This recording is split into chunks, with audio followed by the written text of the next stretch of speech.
सगळ्यात जास्त भागांची मालिका आहे. आतापर्यंत मी इतकी लांब मालिका कधी केलेली नव्हती. रील्स करायला नाही आवडत. ऍक्च्युली चांगली गोष्ट आहे.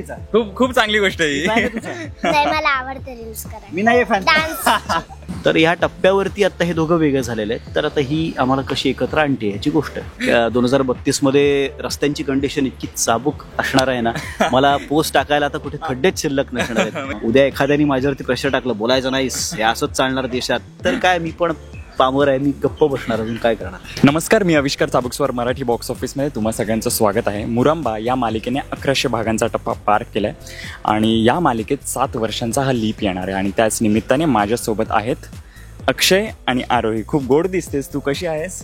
मस्त.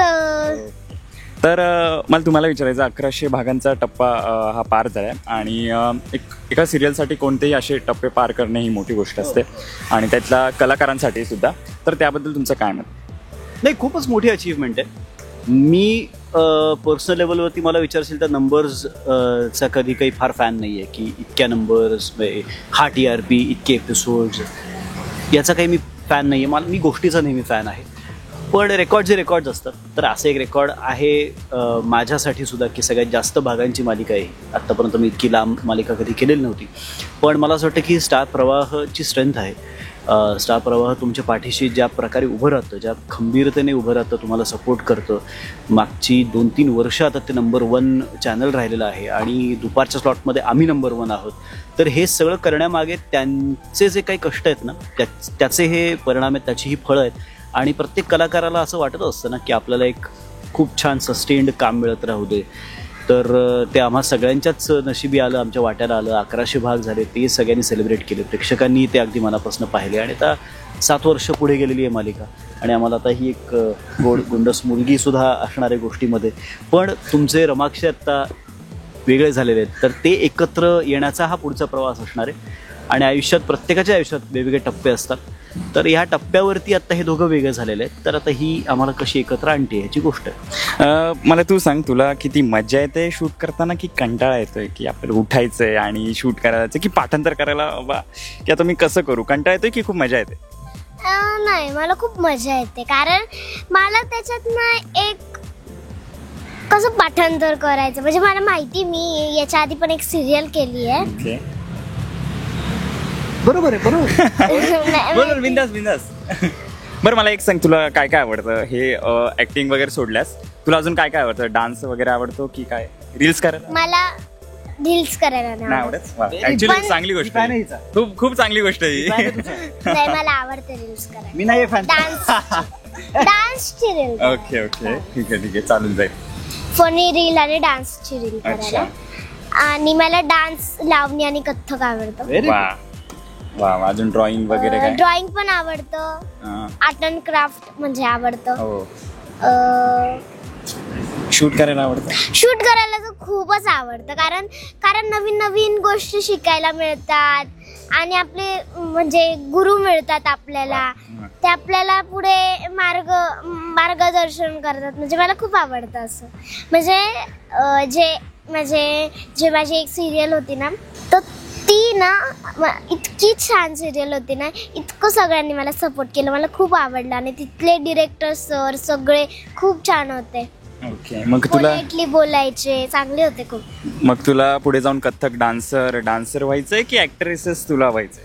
ऍक्टर पण व्हायचंय मला आणि सोबत डान्स पण करायचा. हा, डान्स पण. अच्छा. तर मी तुमच्याकडे वळतो परत. आता जसं आपण म्हणलं की आपण एक सुजाण नागरिक होणं गरजेचं आहे, तसंच आपण मराठी क्षेत्रात अभिनेता म्हणून, तर मराठी भाषा ही आपला फक्त भाषा नाही आपली, तर आपला अभिमान सुद्धा आहे. तर मराठी भाषेची संस्कृती जपण्यासाठी किंवा त्याचं संवर्धन व्हावं हे करण्यासाठी मराठी कलाकार म्हणून तुम्ही काय कराल किंवा काय वाटतं की मराठी कलाकारांनी केलं पाहिजे? खूपच साध्या गोष्टी आहेत. आपण मराठीत आधी बोलायला तर सुरू करू सगळ्यांची.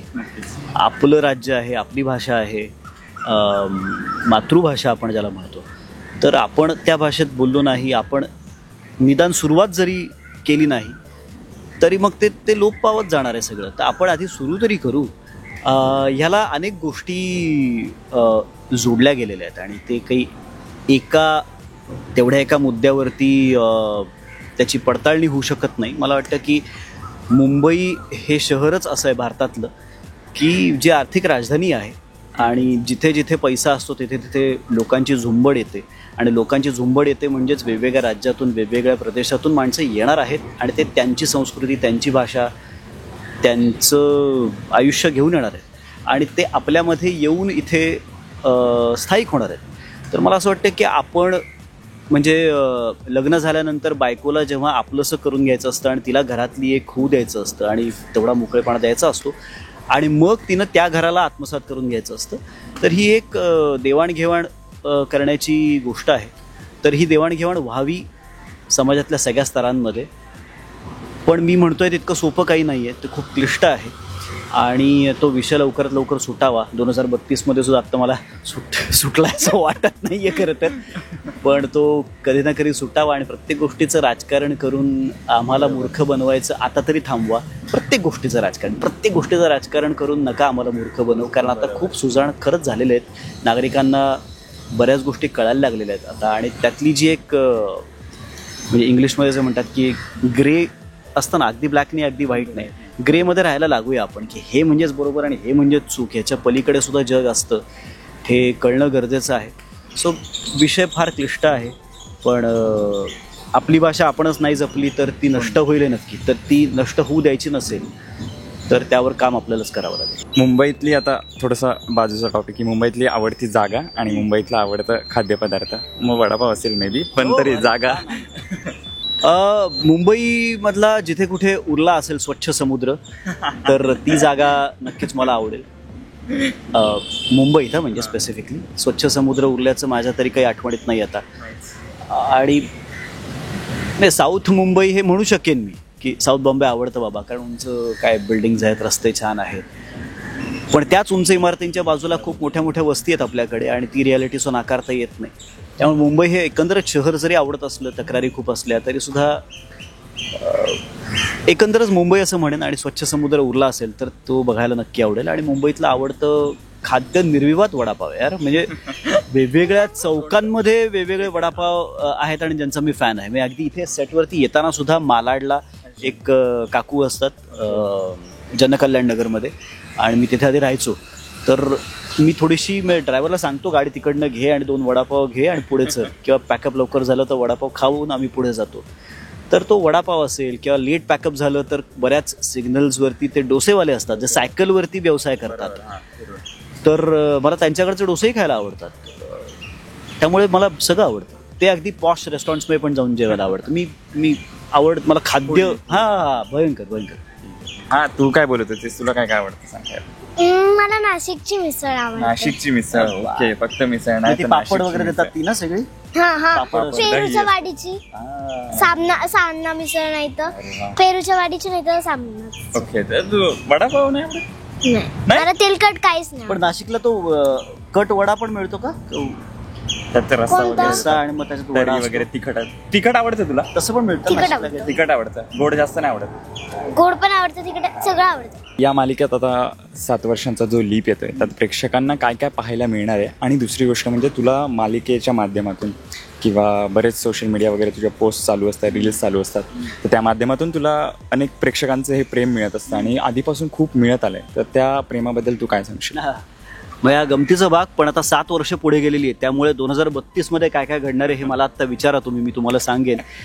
2032मध्ये रस्त्यांची कंडिशन इतकी चाबूक असणार आहे ना, मला पोस्ट टाकायला आता कुठे खड्डेच शिल्लक नसणार आहेत. म्हणजे आम्ही ते सोशल मीडियावर तुझे बघतो, तू एक म्हणजे हे अभिनेता असून एक जागरूक नागरिक पण आहेत, हे आपल्याला सोशल मीडिया पोस्टवरून कळतं. तर नक्कीच हे 2032 तुम्ही कराल अशी माझी अपेक्षा आपण करायला हरकत नाही की आता आपण ज्यांना कोणाला निवडून देऊ, कुठलीही पार्टी, ते आलायदा ज्यांना कोणाला आपण निवडून देतो ते आपल्यासाठी काम करतील आणि कुठलेही भ्रष्टाचार न करता जनतेची सेवा करतील आणि खड्डेमुक्त रस्ते, आणि आपल्याही डोक्यामध्ये प्रकाश पडेल नागरिकांच्या की नियम पाळायचे असतात.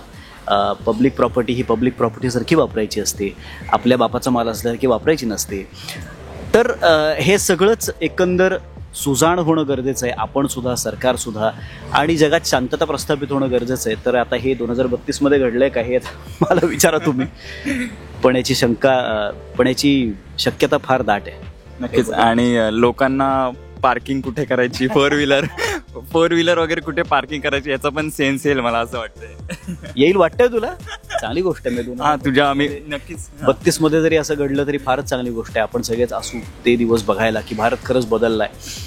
मान्य आहे मला, भारतात खूप गोष्टी बदलत आहेत, खूप चांगल्या पद्धतीने प्रगती होतीये. आपली लोकसंख्याच इतकी आहे की आपण कितीही त्या स्पर्धेत वेग वाढवायचा प्रयत्न केला तरी आपण मागे खेचले जातो. पण जे आहे ते आहे. आपल्या भारतावर आपलं प्रेम असणं आवश्यक आहे आणि थोडं स्वतःला विचारणं गरजेचं आहे की आपण नेमके कोण आहोत आणि आपलं कॉन्ट्रीब्युशन काय या देशाच्या जडणघडणीत. तर बरेच प्रश्न सुटतील देशाच्या बाबतीत असं मला वाटतं. खूप छान वाटलं तुमच्यासोबत गप्पा मारून आणि उत्तरं खूप सडेतोड आणि खूप निर्मळ मनाने तुम्ही दिलीत. आणि तर हा एक काय ॲस्पेक्ट माझ्या आयुष्याचा, त्या पलीकडे आपण माणूस असतो रे. आणि मग आपल्याला जर जगताना त्रास होतोय तर मी सगळ्या मोठ्या मोठ्या सेलिब्रिटीजना सुद्धा आवाहन करतो की तुम्हाला जे भेडसावतात प्रॉब्लेम्स ते बोला. पण काय असतं, आपल्याकडे पायात पाय इतके असतात, त्यांचे कुठल्या तरी प्रोडक्शन कंपन्या असतात, मग त्याच्यात कुठले तरी छोटे फायनान्सर्स असतात जे ते मोठे असतात. मग तू माझ्याबद्दल इतकंच बोल, मग मी तुझ्याबद्दल इतकंच बोलेन. या रेसमध्ये त्यांचा फायनान्स जाईल, माझी कामं जातील, या भीतीपोटी चलता हे ॲटिट्यूडमध्ये आपण अडकतो. माझ्याकडे लपवायला असं ह्याच्यातलं काही नाही आहे. त्यामुळे मी आत्ता तरी सडेतोड बोलतोय. उद्या एखाद्याने माझ्यावरती प्रेशर टाकलं, बोलायचं नाहीस, हे असंच चालणार देशात, तर काय मी पण पामर आहे, मी गप्प बसणार, अजून काय करणार. धन्यवाद आम्हाला तुमचा वेळ दिल्याबद्दल. थँक्यू आणि तुम्हाला खूप शुभेच्छा. थँक्यू. थँक्यू.